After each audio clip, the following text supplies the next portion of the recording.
name is Mrs. Granger and I'm the head teacher here at Shalfleet and Yarmouth primary schools on the Isle of Wight. Our school Christian values are respect, relationships and determination. And today I'd like to share this story with you, Bears Don't Read, and think about how our Christian values are reflected in this story. Most days George sat on a bench at the edge of the woods and stared out at the distant hills. He wondered about life. Oh, life is lovely, he thought, tra-la-la and all that. But is this it, he wondered? Is this all there is? His brothers and sisters never wondered about anything. They were perfectly happy chatting, fishing, doing the usual bear things and telling the same old stories over and over again. But George was bored. He didn't want to do the usual bear things anymore. He wanted to do other things. But what? He wondered. Then, one day, as George was strolling through the forest, he found a book lying beneath the tree. Somebody must have lost it, he thought. How interesting. Inside it were pictures of a bear, just like him. On the other pages there were lots and lots of words. Each one, even the tiny ones, is saying something, he thought. If only I knew what it was. And this bear is having an exciting life, not like mine, George sighed. But then he had a brilliant idea. He rushed home to tell the others. I'm going to town to find the owner of this book and ask them to teach me to read, he said. You don't want to go there, said his brother.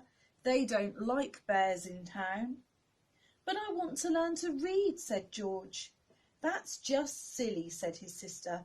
Bears don't read. Why can't you be happy doing normal bear things? But George would not be put off. He waved goodbye and headed towards the long road into town with the book under his arm. George walked for a whole day and a whole night, stopping to rest on a grassy hill under the sparkling sky. Before he slept, he opened the book again and gazed at the words. Already he felt that the world was a more interesting place.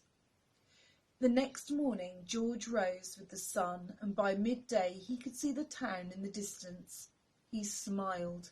It looked lovely. There must be so many people who know how to read there, he thought, and lots of new stories they can tell me. But when he arrived, everyone was running. Some were even screaming. Wait! Cried George. He showed the book to a woman rushing by. Do you know whose this is? He asked. It's from the school, she shrieked and pointed to the red building. Bear! Somebody shouted. Call the police! How peculiar, thought George as he walked towards the school. Inside the school, there was complete silence. Where was everybody? George peered over the desk. Hello, he said, but there was nobody there. Suddenly, there was a shout. Freeze! Hands above your head! George was surrounded by policemen. What's the matter? He asked nervously. You're a gigantic, great, grizzly bear, shouted the chief of police. That's the matter. They moved towards him, holding up their shields. I don't want any trouble, said the chief. George didn't want any trouble either. It wasn't his fault. He was a gigantic, great, grizzly bear. He held the book tightly in his paw. Just then, the doors burst open, and in walked a little girl called Clementine with her mother. Hey, cried Clementine, that's my book, and that's the bear in my book. This is a dangerous animal, roared the chief. Stand back. He doesn't look dangerous to me, said Clementine. No, said George, I'm not that sort of bear at all. I was just hoping someone would teach me to read. "Silence!" roared the chief. But Clementine wasn't listening. "I'm learning to read," she said. "We could learn together, couldn't we, Mum?" Clementine's mother looked at George. She could see he was a perfectly nice sort of bear. "I don't see why not." "So you'll take responsibility for this bear, will you, madam?" asked the chief. "Certainly," said Clementine's mother, "and there's no need to shout." She held out her hand to George. "Very pleased to meet you," she said. "Delighted to meet you too," said George.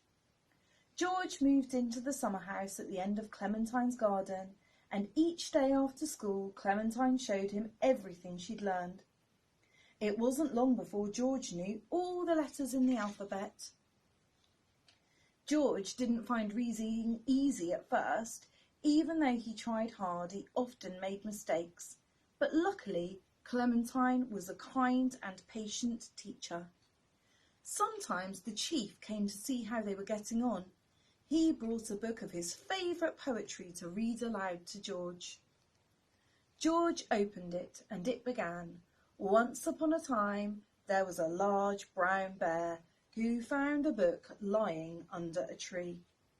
He read the whole book all the way to the end. "Bravo!" said Clementine. "We knew you could do it." And for George, that was just the beginning. And I think the moral of that story is to not judge a bear by its cover.